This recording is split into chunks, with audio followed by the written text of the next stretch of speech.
వానకారు కోయిల ప్రైవేట్ చేసేసారు కదండి. యాక్చువల్లీ దానికి కారణం కౌముదిలో అది వెబ్ సీరియల్గా వస్తుందంట, కౌముది అనే వెబ్సైట్లో. సో ఏమీ అనుకోవద్దు, మీరందరూ ఈ నావల్ అక్కడ చదవండి. Sorry for the inconvenience. సంసార స్వప్నం తరువాయి భాగానికి స్వాగతం. సంధ్యాదేవి గారికి చాలా థ్యాంక్స్ అండి. ఎందుకో తెలుసా, మన హీరో వయసు 38 అని వినేటప్పటికీ ఒక్కసారిగా యంగ్గా ఫీల్ అయిపోయాను. 38-43 పెద్ద దూరం కాదు కదా, నిజంగా భలే యంగ్ ఫీలింగ్ వచ్చేసింది. ఇంకా హీరోకి ఇంకా పెళ్లి కాలేదు కదా. సరే, పృథ్వీకృష్ణ మనసు మారుతుందా మరి? చూద్దామా కథలోకి వెళ్ళిపోయి. పృథ్వీకృష్ణ సాయంత్రం యూనివర్సిటీ నుండి ఇంటికి రాగానే చెల్లెలు ఇద్దరు లోపలికి వెళ్ళిపోయారు. అతను స్నానం చేసి వచ్చేసరికి తల్లి మీనాక్షమ్మ కప్పుతో కాఫీ తెచ్చి మౌనంగా టేబుల్ మీద పెట్టింది. ఆవిడకు కొడుకు ఎదురుగా మాట్లాడటం అంటేనే భయం. తల్లిని ఏమీ అనడు, అయినా కొడుకు ముభావంగా ఉండటం చూసి ఆవిడకే మాట్లాడబుద్ధి పుట్టదు. ఏమైనా అడిగితే సమాధానం చెప్తుంది, అంతే. తమ్ముళ్ళైనా చెల్లెళ్ళైనా పిలిస్తేనే వెళతారు, లేకపోతే లోపలే ఉంటారు. పృథ్వీకృష్ణ కుర్చీలో కూర్చుని కాళ్ళు టేబుల్ పైకి పారచాపి కప్పు చేత్తో పట్టుకుని కాఫీ మెల్లగా తాగుతున్నాడు. అప్పుడే స్నానం చేసి వచ్చాడేమో, ఒంటి మీద బనియన్ కానీ షర్టు కానీ లేదు, పైజమాలో ఉన్నాడు. అంతలో పెద్ద తమ్ముడు వాసు ఈల వేసుకుంటూ ఎక్కడ నుండో అప్పుడే ఇంట్లోకి అడుగు పెట్టాడు. అంతే, వాసు కాళ్ళు టక్కున ఆగిపోయాయి. నోరు మూతపడిపోయింది. కళ్ళు అప్పగించి భయంగా అన్నగారి వైపు చూస్తూ ఉండిపోయాడు. పృథ్వీకృష్ణ కనుబొమ్మలు పైకెత్తి తమ్ముడు వైపు పరిశీలనగా చూశాడు క్షణంసేపు. ఎక్కడి నుంచి రావటం? అతని కంఠం శాంత గంభీరంగా పలికింది. మరి అంటూ నసగసాగాడు. ఏంటా వెధవనసుకుడు? సమాధానం చెప్పకుండా తీక్షణంగా చూస్తూ ఒక్క కసురు కసిరాడు. అన్నగారి కేకలకి సమాధానం చెప్పలేదు. భయంతో బిగుసుకుపోయి నోట మాట రాలేదు. కళ్ళల్లోంచి ప్రాణం పోయినట్లు నిలువుగుట్లు పడిపోయాయి. తమ్ముడి మీద ఇంకా కేకలు వేయబోతుండగా పృథ్వీ అన్న పిలుపు వినిపించగానే ఎవరు చూడు అన్నాడు తమ్ముణ్ణి. అప్పుడు వాసులో చలనం వచ్చినట్లయి వీధిలోకి తొంగి చూశాడు. రమణారావు గారు వచ్చారు అంటూ. రమణారావు లోపలికి రా, ఇప్పుడే వచ్చేస్తున్నాను అంటూ స్నేహితుడిని పిలిచాడు పృథ్వీకృష్ణ. స్నేహితుడు రావటంతో తమ్ముడు విషయం మర్చిపోయాడు. ఇదే సమయం రా బాబు అనుకుంటూ వాసు మెల్లగా లోపలికి జారుకున్నాడు. పృథ్వీకృష్ణ బట్టలు మార్చుకుని స్నేహితుడితో మోటార్ సైకిల్ మీద వెళ్ళిపోయాడు. అంతా తేలిగ్గా ఊపిరి తీసుకున్నారు. వాసు మళ్ళీ ఈలపాట అందుకున్నాడు. తులసి డిటెక్టివ్ నవలు చదువుతూ కూర్చుంది. వర్ధని పువ్వుల మాల కట్టుకుంటూ కూని రాగం తీయసాగింది. అంతలోకి తంబి వచ్చాడు. అతన్ని చూసి వాసు తులసి అన్నారు, అన్నయ్య ఉండగా రావాల్సింది, నీ పని అయిపోను. అన్నయ్య అప్పుడే ఇంటికి వచ్చేశాడా? జంకినట్టు అడిగాడు. రాడా? నువ్వు ఫ్రెండ్స్తో షికార్లు కొట్టి ఇంటికి వచ్చిందాకా యూనివర్సిటీలోనే కూర్చుంటాడనుకున్నావా? అంది తులసి. తంబి మారు మాట్లాడకుండా బట్టలు మార్చుకోసాగాడు. తను కొంచెం ముందుకు వస్తే అన్నగారికి ఎదురుపడేవాడు. ఎదురుపడితే? ఆలోచిస్తున్న తంబి మనసు భయంతో మూలిగింది. వాసు యూనివర్సిటీలో ఫార్మసీ చదువుతున్నాడు. తంబి అసలు పేరు సూర్యనారాయణ. అంతా అతన్ని తంబి అనే పిలుస్తారు. అతను ఎంఏ చదువుతున్నాడు. ఇక తులసి వర్ధని ఇద్దరు 10th వరకు చదివి మానేశారు. వాసు తంబి ఇద్దరు తర్వాత తులసి వర్ధని. ఇద్దరు కూతుళ్ళకి పెళ్ళి ఈడు వచ్చినా ఇంకా ఆ మాటే పట్టించుకోడు కొడుకు అని మీనాక్షమ్మకి బెంగ. ఆ మాట కొడుకు ఎదురుగా అనే ధైర్యం లేదు. ఎన్నాళ్ళు ఇలా పెళ్ళి పేరంటం లేకుండా ఆడపిల్లలు అన్ని రోజులు ఉండటం? పృథ్వీకృష్ణ తన పెళ్లి మాట ఎత్తడు. ఎవరైనా ఆ విషయం ఎత్తితే కోపంతో వాళ్ళపై అంతెత్తెగురుతాడు. అతని కోపాన్ని భరించే శక్తి లేక పెళ్లి మాట ఎత్తకుండా నోరు మూసుకుని కూర్చున్నారు అంతా. తండ్రి బ్రతికి ఉంటే కొడుక్కి నయానో భయానో చెప్పి బలవంతంగానైనా పెళ్లి జరిపించును. ఆయన పోవటంతో పృథ్వీకృష్ణకి విషయం ఇది అని చెప్పగలిగిన వాళ్ళు లేకపోయారు. తండ్రి పోవటంతో ఇంటి బాధ్యతలు అన్నీ నెత్తిన పడటంతో అతనిలో సరదాలన్నీ చచ్చిపోయాయి. మనిషిలో ఉత్సాహం ఊదేసినట్లు అయ్యాయి. మనిషి యాంత్రికంగా తయారయ్యి అహోరాత్రులు తల్లి తమ్ముళ్ళు చెల్లెళ్ల కోసమే కష్టపడసాగాడు. సాయశక్తుల తమ్ముళ్ళని బాగా పైకి తీసుకువచ్చి వాళ్ళని గొప్పవాళ్ళని చెయ్యాలని అతని కోరిక. చెల్లెళ్ళకి మంచి సంబంధాలు చెయ్యాలని అతని ఉద్దేశం. తన కోసం తాను జీవించడం లేదు, తన వాళ్ళ కోసం జీవిస్తున్నాడు. అతని రూపం ఎంత చక్కనిదో అతను అంత కఠినుడు. పృథ్వీకృష్ణ హృదయం కఠిన పాషాణం. అతని మాటల్లో ఎంత వెతికినా మెత్తదనం కనిపించదు. అతని చూపుల్లో చల్లదనం కనిపించదు. తీక్షణత చోటు చేసుకుంటుంది ఆ చూపుల్లో. లెక్చరర్ పృథ్వీకృష్ణ గారు ఎప్పుడూ నిప్పుల మీదే నడుస్తారు, చాలా స్ట్రిక్ట్గా ఉంటారు అని స్టూడెంట్స్ జడుస్తూ ఉంటారు. స్టూడెంట్స్ అతను అంటే భయభక్తులతో ఉండటం కొందరు లెక్చరర్స్కి నచ్చదు. కొందరు ప్రొఫెసర్స్ వాళ్ళు అంతా అతన్ని మెచ్చుకుంటారు. అతను యూనివర్సిటీ మెసానిక్ లాడ్జ్ మెంబరే కాక రోటరీ మెంబర్ కూడా. పృథ్వీకృష్ణ పేరు తెలియని వాళ్ళు వైజాగ్లో చాలా కొద్దిమంది మాత్రమే ఉంటారు. ఇతనికి అందరిలో మంచి పేరు ఉంది. ఇంట్లో మాత్రం అతని చాటుగా దుర్వాస మహాముని అంటారు. తమ్ముళ్ళు చెల్లెళ్ళు తెలిసిన బంధువులు.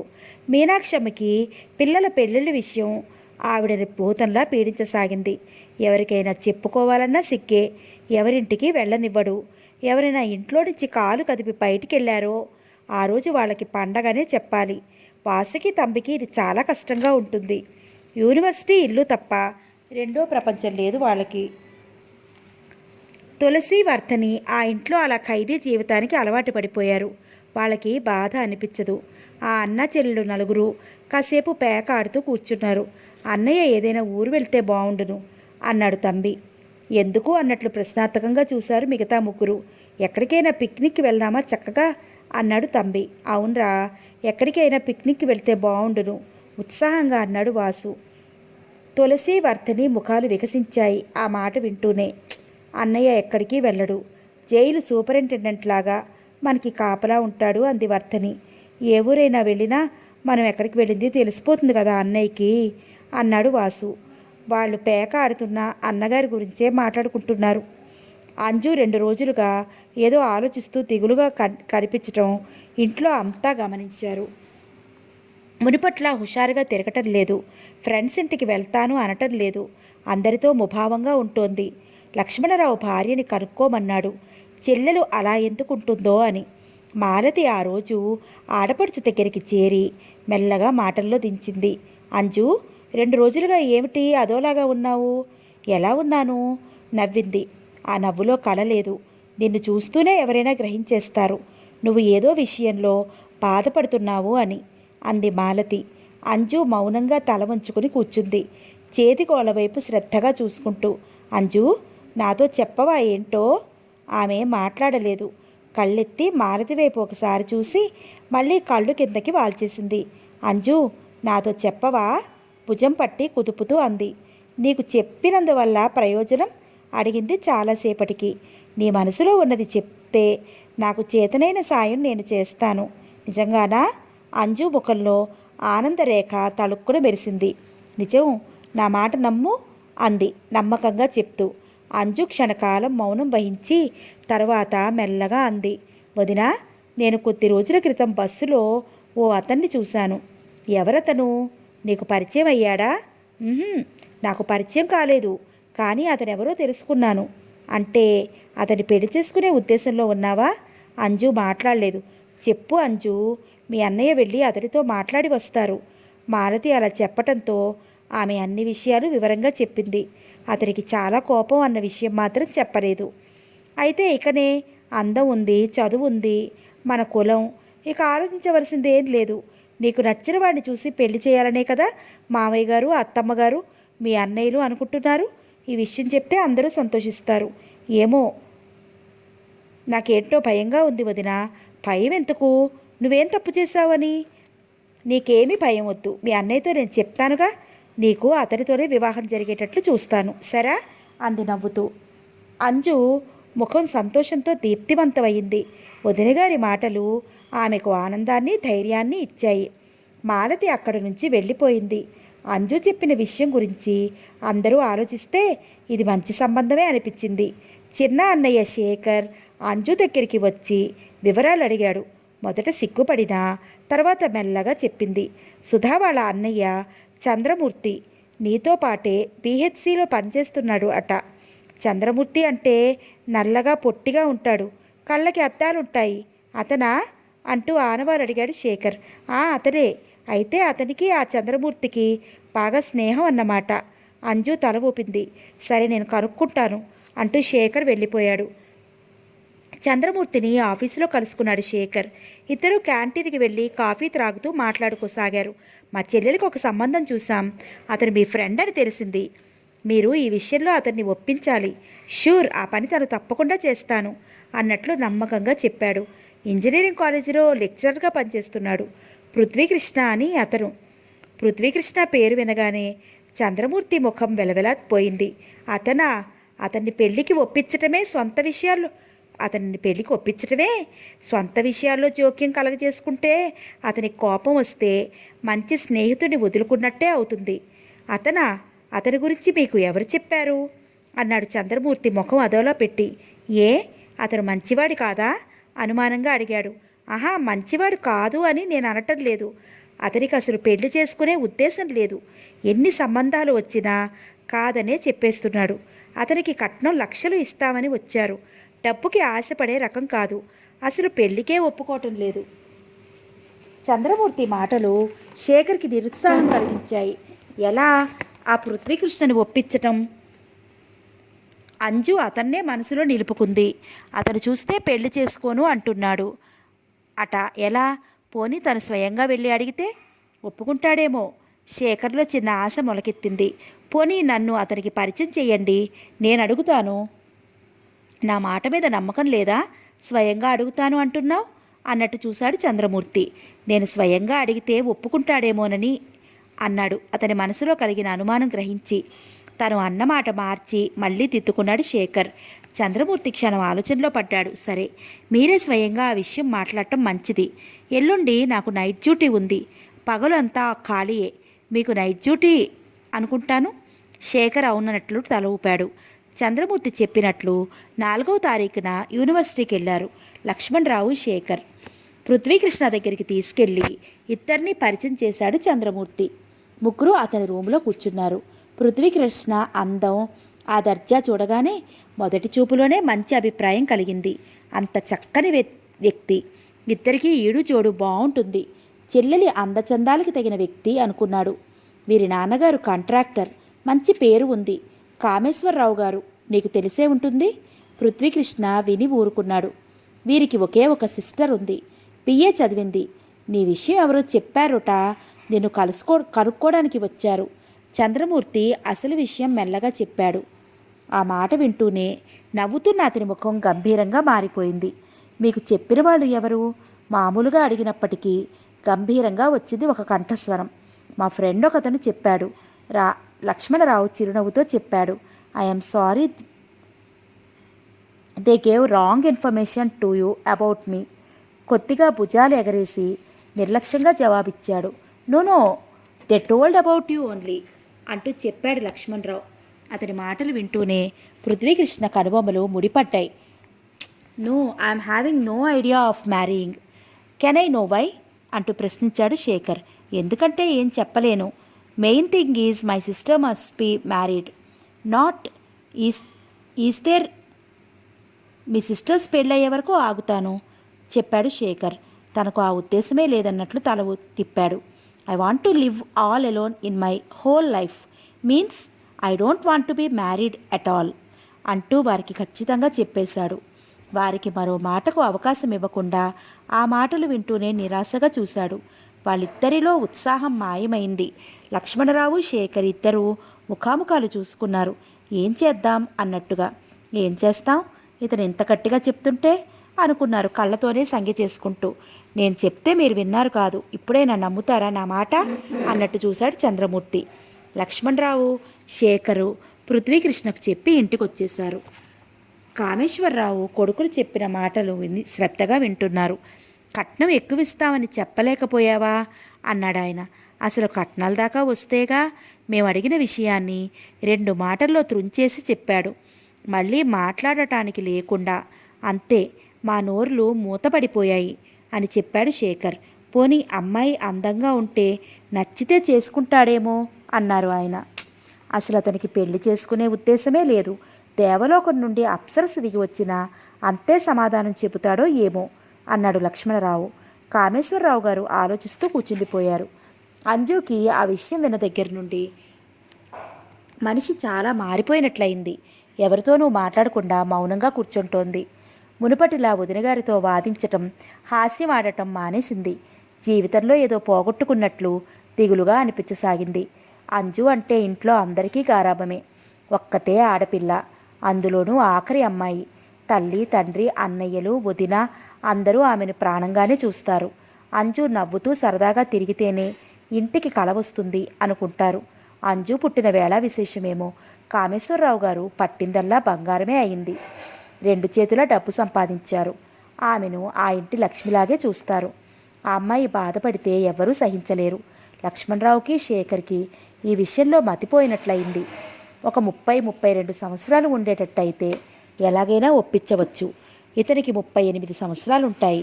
లక్ష్మణరావు మీద పెద్ద వయసే ఉంటుంది. పెద్ద తరహాగా ఉన్న అతన్ని పట్టుకుని 25 సంవత్సరాల అబ్బాయిని నిలవేసి పెళ్లి చేసుకోమని బలవంతం చేసినట్లుగా అడిగితే ఏం బాగుంటుంది? అతన్ని అడిగి ఒప్పించిన వాళ్ళెవరు? ఎవరి మాట వింటాడు? ఏ విషయమైనా ఫ్రెండ్స్ మాట వింటారు కానీ ఈ విషయంలో అసలు వినడు. దర్జాగా అందంగా అయితే ఉన్నాడు కానీ అంజుకి అతనికి వయసులో చాలా తేడా ఉంది. అంజుకి 26వ సంవత్సరం నడుస్తోంది. నెల తర్వాత 27 వస్తుంది. అంజు సాధారణంగా ఎవరినీ ఇష్టపడదు. అతన్ని మనస్ఫూర్తిగా ఇష్టపడి అతన్నే భర్తగా కోరుకుంటోంది. ఆ పృథ్వీకృష్ణ ససేమిరా తనకి పెళ్ళే వద్దు అంటున్నాడు. ఏమిటి చెయ్యటం? కామేశ్వరరావు గారు కూడా ఆ విషయమే ఆలోచించసాగారు. అతనే ఈ ఇంటి అల్లుడైతే కూతురు మనస్ఫూర్తిగా సంతోషిస్తుంది. కోరుకున్న భర్త లభించాడు అని ఆనందిస్తుంది. నిజం చెప్పాలి అంటే ఆయనకి ఈ సంబంధం ఇష్టం లేదు. మనిషికి మరో అంత ఖచ్చితమైన స్వభావం, మొండితనం పనికిరాదు. ఎవరు ఎందుకు చెప్తున్నారో వినాలి. ఆ విషయం గురించి ఆలోచించాలి. ఆ మాట పూర్తిగా చెవుల్లో చొరబడకుండానే దులిపేసుకుని వెళ్ళిపోవటం అతని మొండితనం స్పష్టమవుతోంది. అయినా తప్పదు, అతని ఇంటికి వెళ్ళాలి అని నిశ్చయించుకున్నారు. మంచి రోజు చూసుకుని వాళ్ళ ఇల్లు ఎక్కడో తెలుసుకుని కారులో వాళ్ళ ఇంటికి వెళ్ళారు భార్యాభర్తలు ఇద్దరు. ఇంటి ముందు కారు ఆగటంతో వర్ధని గలగలా యువతలకి వచ్చి చూసింది. వచ్చిన వాళ్ళు ఎవరో ఆ అమ్మాయికి తెలియలేదు. పృథ్వీకృష్ణ గారి ఇల్లేనా ఇది అని అడిగారు కామేశ్వరరావు గారు ఆ అమ్మాయిని. అవునండి, మెల్లగా చెప్పింది. ఇంట్లో ఉన్నారా? లేదండి, పని ఉండి విజయనగరం వెళ్ళారు. మళ్ళీ రాత్రికి వచ్చేస్తారు. వాళ్ళ అమ్మగారు ఉన్నారా? ఉన్నారు, రండి లోపలికి అంటూ వారిని లోపలికి ఆహ్వానించి చెరో కుర్చీ చూపించింది వర్ధని. కామేశ్వరరావు గారి దంపతులు ఆ అమ్మాయి చూపించిన కుర్చీలో కూర్చుని పృథ్వీకృష్ణ తల్లి రాక కోసం చూడసాగారు. వర్ధని లోపలికి వెళ్ళి తల్లిని పిలుచుకొచ్చింది. మీనాక్షమ్మ ఒంటి నిండా చెంగు కప్పుకుని ఎవరొచ్చారా అన్నట్లు చూస్తూ యువతలికి వచ్చింది. ఆవిడ రాగానే కామేశ్వరరావు గారు దంపతులు చటుకున లేచి నమస్కరించారు. ఆవిడ ప్రతి నమస్కారం చేస్తూ కూర్చోండి అంటూ ఎంతో మర్యాదగా చెప్పింది. మీరు కూర్చోండి అమ్మా అన్నారు ఆయన. ఆవిడ సందేహించడం చూసి కమలమ్మ అంది, అలా కూర్చోండి వదిన గారు, మీతో చాలా విషయాలు మాట్లాడాలి.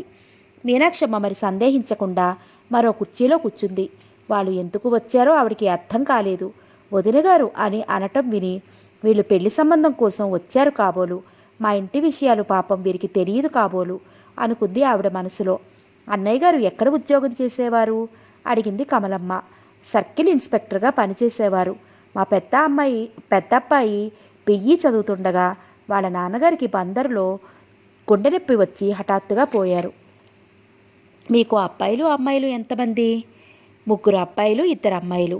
మీ పెద్దబ్బాయి పృథ్వీకృష్ణకి ఈ సంవత్సరం పెళ్లి చేసే ఉద్దేశం మీకుందా అడిగారు ఆయన. ఆయన మాట వింటూనే మీనాక్షమ్మ ముఖం నల్లబడిపోయింది. ఏమని చెప్తుంది? తన కొడుకు పెళ్లి చేసుకోను అంటున్నాడనా? మీ పెద్దబ్బాయికి మా అమ్మాయి అంజుని ఇవ్వాలని అనుకుంటున్నాం. మీరు మీ అబ్బాయి వచ్చి అమ్మాయిని చూడండి. మా అమ్మాయి BA పాస్ అయింది. మీరు ఎంత కట్నం కావాలంటే అంత కట్నం ఇస్తాం.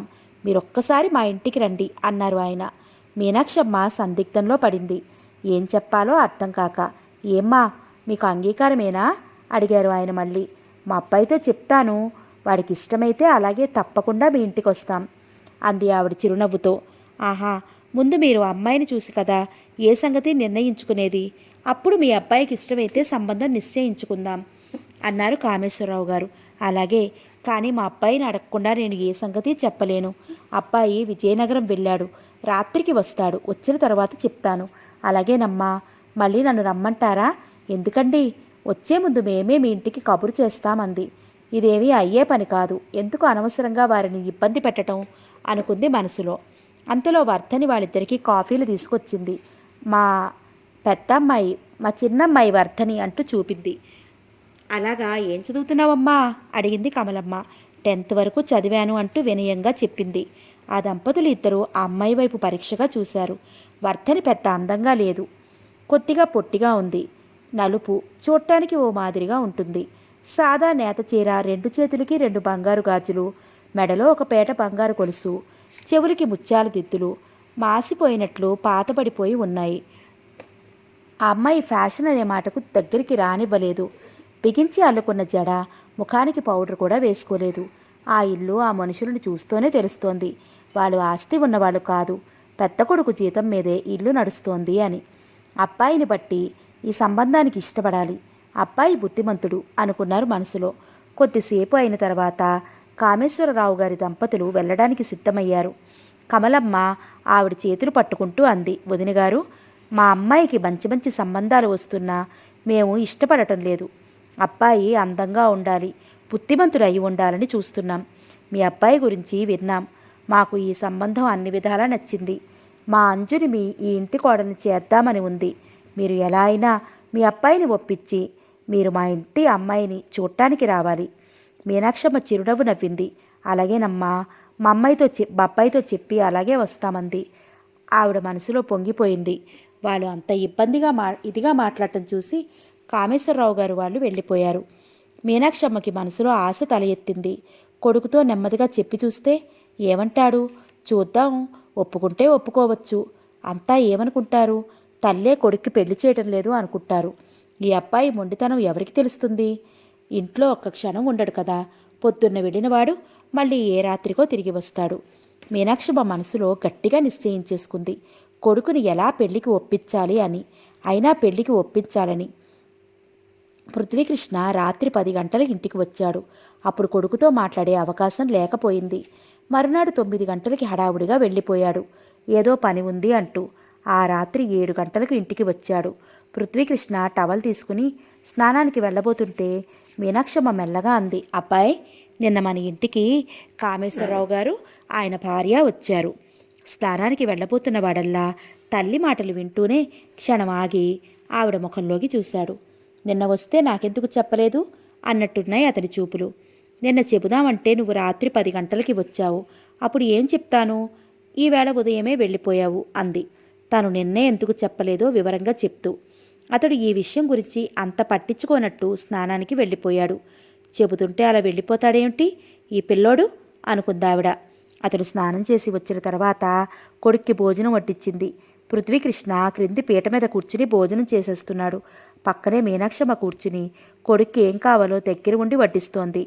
కామేశ్వరరావు గారు పెద్ద కాంట్రాక్టర్ అట, నీకు తెలుసుగా అబ్బాయి అడిగింది కొడుకుని. అతడు తల ఎత్తి తల్లివైపు చూడలేదు, మౌనంగా భోజనం చేస్తున్నాడు. ఆవిడ మాటలకి అవును కాదు అని సమాధానం చెప్పలేదు. కొడుకు మౌనం చూసి ఆవిడకి కాస్త ధైర్యం వచ్చింది. వాళ్ళకిద్దరు కొడుకులు, ఒక్కరితే కూతురట అంది ఆఖరి మాట నొక్కి పలుకుతూ. అన్నాడు తల ఎత్తకుండానే. పెద్దబ్బాయికి కిందటి సంవత్సరమే పెళ్ళయింది. చిన్నబ్బాయికి పెళ్లి సంబంధాలు చూస్తున్నారట. కూతురు BA పాస్ అయిందట. ఆ అమ్మాయికి కూడా సంబంధాలు వెతుకుతున్నారట అంది. తల్లి చెప్పే తీరుకి ఒకసారి తల ఎత్తి చూసి మళ్ళీ తల దించేసుకున్నాడు. ఆ అమ్మాయిని నీకిద్దామని పాపం చాలా ఇదవుతున్నారు. అబ్బాయి వాళ్ళు చాలా డబ్బు గల వాళ్ళులా కనిపిస్తున్నారు. ఆవిడికేం పెద్ద పట్టుచీర కట్టుకొచ్చింది. చేతులకి ఇక్కడి నుంచి ఇక్కడికి బంగారు గాజులు, మెడలో 2 గొలుసులు, ముత్యాల హారం అంటూ ఇంకా ఏదో చెప్పబోయింది. పృథ్వీకృష్ణ భోజనం చేస్తున్న వాడల్లా ఆగి అన్నం చేత్తో పట్టుకుని తల్లి ముఖంలోకి క్షణంసేపు చూశాడు. ఏమిటో వాగుడు, వాళ్ళకంత డబ్బు బంగారం ఉంటే మనకేంటి గొప్ప అన్నట్టు ఉన్నాయి అతని చూపులు. అంతే మీనాక్షమ్మ నోరు టక్కున మూతపడిపోయింది.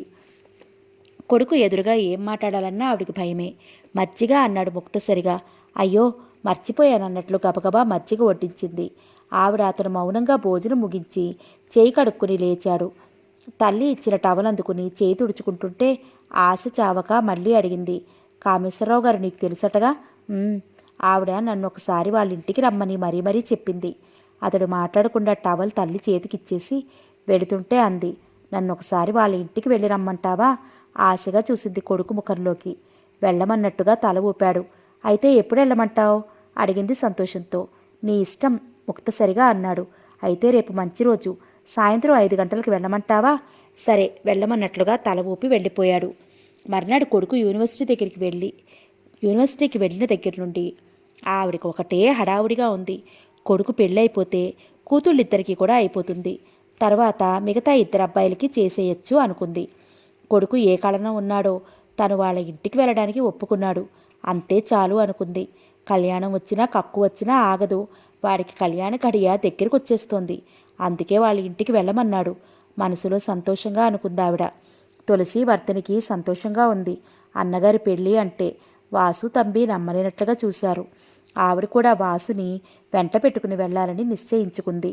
సాయంత్రం ఆవిడ జరీచీర కట్టుకుని తల దువ్వుకుని కూర్చుంది. కొడుకు వచ్చాక చెప్పేసి వెళదామని. అతను ఇంటికి ఎంతసేపటికి రాలేదు. కొడుకు కోసం చూస్తూ మాటిమాటికి టైము అడగసాగింది. పిల్లల్ని టైము 6, 6:30, 7 గంటలకు వస్తుంది. అప్పుడొచ్చాడు పృథ్వీకృష్ణ ఇంటికి. అతను రాగానే ఆవిడ ముఖం సంతోషంగా విప్పారింది. గబగబా కొడుక్కి ఎదురెళ్ళి, ఏంటబ్బాయి ఈరోజు రావటం ఇంత ఆలస్యం అయింది అంది. పని ఉండి ఇంటికి రావటం ఆలస్యమైంది అన్నట్లు గడ్డం కొద్దిగా పైకెత్తి తల ఊపాడు మౌనంగా. అయితే నేను వెళ్తాను అందావిడ. జరీ చెంగు భుజాల చుట్టూ కప్పుకుంటూ. ఎక్కడికి? ఆశ్చర్యంగా కనుబొమ్మలు పైకెత్తి కొత్త విషయం ఏదో వింటున్నట్లుగా అడిగాడు.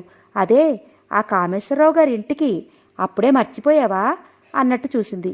ఎందుకు అడిగాడు ముఖం సీరియస్గా పెట్టి. ఎందుకేంటబ్బాయి? వాళ్ళ అమ్మాయిని చూడటానికి అంది విస్తుపోతూ. చూసి అన్నాడు ప్రశ్నార్థకంగా చూస్తూ.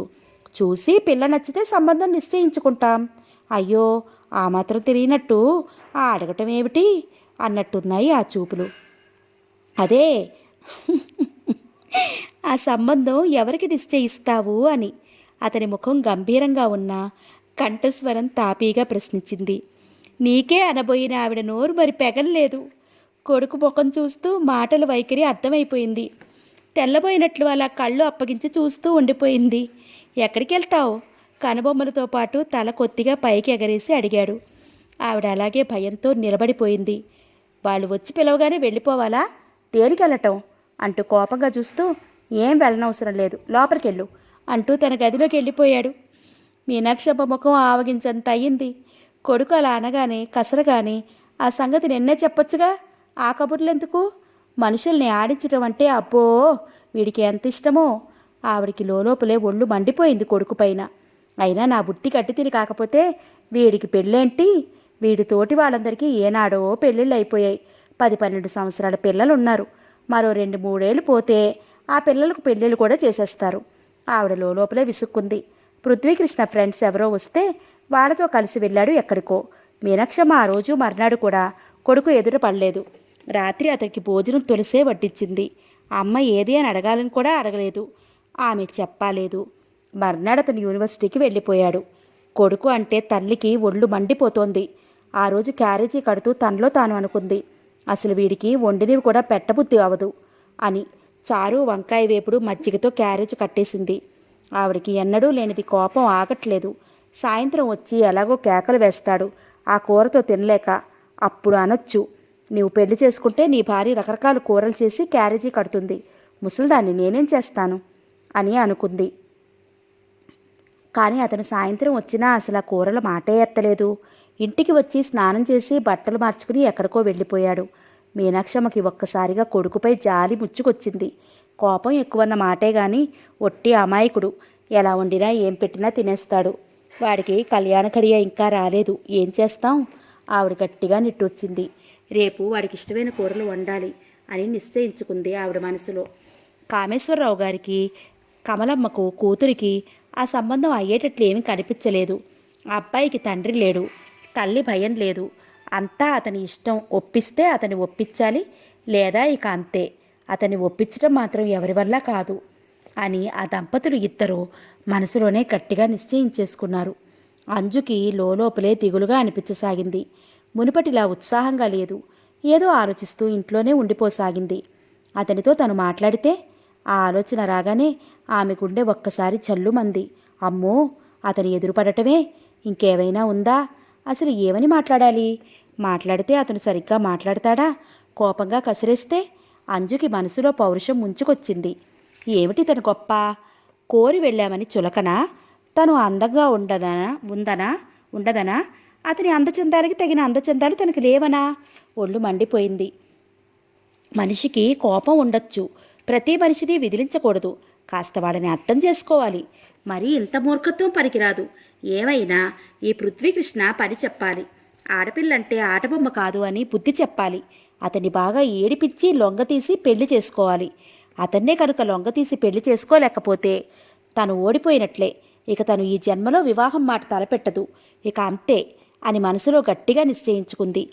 ఆ రోజు నుండే అతన్ని ఏడిపిచ్చి లొంగతీయాలని అనుకుంది. ఎలా? ఆమె మనసు ఉపాయాల కోసం వెతుక్కోసాగింది. ముందు తను సుధ సాయం తీసుకోవాలి, ఆ తర్వాత ప్లాన్ ఆలోచించాలి అని మధ్యాహ్నం ఆమె ఇంటికి బయలుదేరింది. సుధా ఇద్దరూ గదిలో కూర్చుని కబుర్లో పడ్డారు. ఏమిటి విశేషం, ఇలా వచ్చావు? సుధ నవ్వింది. నీ సహాయం అడగటానికి వచ్చాను. ఏమిటో? కుతూహలం కనిపించింది ఆమె కళ్ళల్లో. చెప్తాను. పెళ్లి విషయమా? ఇంకా అతని గురించే నీ ఆలోచన? మీ అన్నయ్య వాళ్ళు వెళ్ళి అడిగినట్టున్నారు. స్నేహితురాలి మాటలకు ఆమె అదో రకంగా నవ్వింది. మాట్లాడారు. అతను ఏమన్నాడు? పెళ్లి చేసుకునే ఉద్దేశం లేదని ఖచ్చితంగా చెప్పేశాడు. మరి నువ్వు? అంటూ సందేహంగా ఆగిపోయింది. సుధా, ఆడపిల్ల సాధారణంగా తొందరపడి మనసు పారేసుకుందో పట్టుదలగా అతన్నే పెళ్లి చేసుకుంటుంది. అంజు కంగారుగా చూసింది. ఏమిటి? నీకేమైనా పిచ్చా? అతన్ని చేసుకుంటానని పట్టుపట్టడమేమిటి? అతని సంగతి నీకేమైనా తెలుసా? అతనికి అసలు పెళ్లి చేసుకునే ఉద్దేశమే లేదే బాబు అన్నట్టు ఉన్నాయి ఆమె చూపులు. అన్నట్లు నాలిక పైన పెట్టి నిర్లక్ష్యంగా తలగిలిసింది. లొంగతీస్తే అలాంటి మగవాడినే లొంగతీయాలి. కాళ్ళ వేళ్లా పడి నన్ను పెళ్లి చేసుకోవా అని ప్రతిమలాడే మగవాడంటే నాకు అసహ్యం. ఏమైనా అతన్ని నేను లొంగతీసి తీరతాను అన్నట్టు చూసింది. ఏమో బాబు, అలాంటి వాళ్లతో పంతం పట్టడమే తెలివి తక్కువతనం. అతని చేత కాదని ఓడిపోవటం మరింత సిగ్గుచేటు. ఏమైనా నీ నిర్ణయం మార్చుకోవే బాబు అన్నట్టు కళ్ళతోనే చెప్పింది సుధ. అతన్ని చేసుకుంటే ఏమైంది అనే ప్రశ్న అలా ఉంచు. అతను పెళ్లికి ఒప్పుకోవద్దు. ఎందుకు చేసుకోడు? తల ఎగరేసింది. అదుగో ఆ వితండవాదమే వద్దు. మీ అన్నయ్యలు ఇద్దరూ వెళ్ళారు, మీ అమ్మ నాన్నగారు వెళ్ళారు. అతను కాదని చెప్పేశాడు కదా, మళ్ళీ ఎందుకు ఈ ప్రయత్నం అంది విసుగ్గా. నేను అడగలేదుగా అంటూ నవ్వింది. ఏమిటి, నువ్వు అతన్ని అడుగుతావా? కళ్ళు పెద్దవి చేసి ఆశ్చర్యంగా అడిగింది. కంగారు పడకు అంటూ నవ్వి, నేను అడగను, కానీ అతన్ని ఏ విధంగా లొంగదీస్తాను? ఏదో విధంగా లొంగదీస్తాను. దానికే నీ సాయం కావాలి. నా సాయమా అంటూ మరింత ఆశ్చర్యపోయింది. నేను ఆ సాయం చచ్చినా చెయ్యను. నాకు అతనంటే చాలా భయం. ఆ విషయం తప్పితే మరి ఏ విషయంలో అయినా సాయం చేస్తాను అన్నట్టున్నాయి ఆమె చూపులు. ఏ విషయంలో అయినా నాకు ఎందుకు సాయం అన్నట్టు చూసి సుధా ప్రతిమాలినట్టుగా అంది. ఆమె మాట్లాడలేదు. నేను పంతం పట్టాను. ఆ పంతం నెరవేరాలి అంటే నీ సాయం నాకు కావాలి. ప్లీజ్ సుధా అంటూ దగ్గరగా జరిగి చెయ్యి పట్టుకుంది. ఆమె కొద్దిసేపు ఆలోచించి అంది.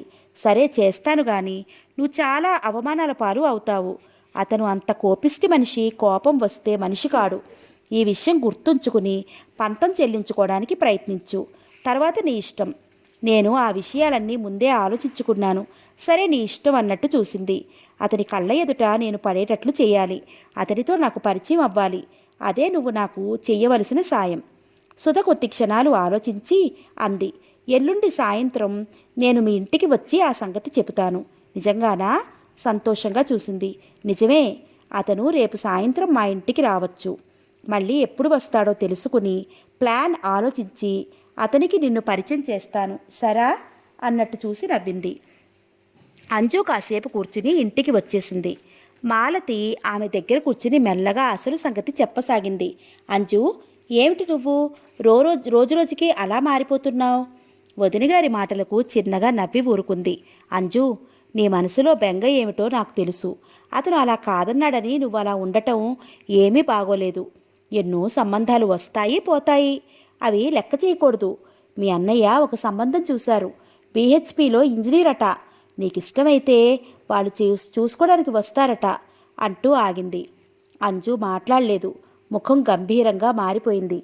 ఏమిటంజు మాట్లాడవు? నీకిష్టమేనా? వదినా, నాకిప్పట్లో పెళ్లి చేసుకోవాలని లేదు. మీరు ఆ సంబంధం వదిలేసుకుంటే మంచిది. ముందు చిన్నన్నయ్యకు పెళ్ళి అయిపోనివ్వండి, తర్వాత ఆలోచిద్దాం నా సంగతి అంది మామూలుగా. అంజు అంటూ అయోమయంగా చూస్తూ అంది. మీ చిన్నన్నయ్య మాత్రం నీకు పెళ్లి కాకుండా చేసుకుంటాడేమిటి? ఏవైనా నాకిప్పట్లో పెళ్లి ఉద్దేశం లేదు అంటూ ఖచ్చితంగా చెప్పేసింది. మాలతి మరింకేం మాట్లాడలేదు. ఆ రాత్రి భర్తతో అంది, ఏమైనా మీ చెల్లెలు మరో సంబంధానికి ఒప్పుకోవటం చాలా కష్టం. ఆమెకు ఆ పృథ్వీకృష్ణనే చేసుకోవాలని ఉంది. ఏ నీకు దానికి ఏమైనా మతిపోయిందా అన్నాడు లక్ష్మణరావు కోపంగా. బావుంది, మధ్య నన్నంటారేమిటి? ఆ శ్రీకృష్ణుణ్ణే వలిచాను అని మీ చెల్లెలంటుంటే అంది మూతి ముడుచుకుంటూ.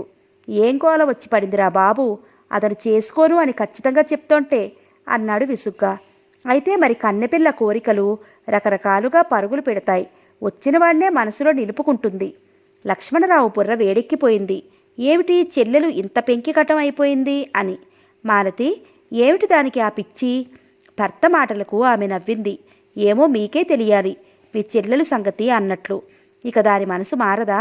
మారదనే అనుకోవాలి. ఇప్పుడు ఏంటి చేద్దామంటావు? అయితే నేను ఒక మాట చెప్తాను, మీకు నచ్చుతుందా? ఏమిటో చెప్పమన్నట్టు చూశాడు భార్య వైపు. మీ తమ్ముడికి ఇంకా సంబంధం కుదరలేదు కదా? అయితే అన్నట్లు కనుబొమ్మలు ముడివేశాడు. ఆ పృథ్వీకృష్ణ చెల్లెల్ని మీ తమ్ముడికి చేసుకుంటే మన అమ్మాయిని అతను చేసుకోవడానికి ఇష్టపడతాడేమో. ఆ మాట వినటంతోనే లక్ష్మణరావు ముఖం సంతోషంతో విప్పారింది. భార్య తెలివితేటలు కళ్ళతోనే మెచ్చుకుంటూ, నిజమే, మాలతి ఇలా అడిగితే ఒప్పుకుంటాడేమో. అతనిలో చిన్న ఆశ మొలకెత్తింది. మీ నాన్నగారితో ఆలోచించి అలా అడిగి చూడండి. ముందు శేఖర్ని కనుక్కోవాలి. వాడిష్టపడితే అలాగే చేద్దాం.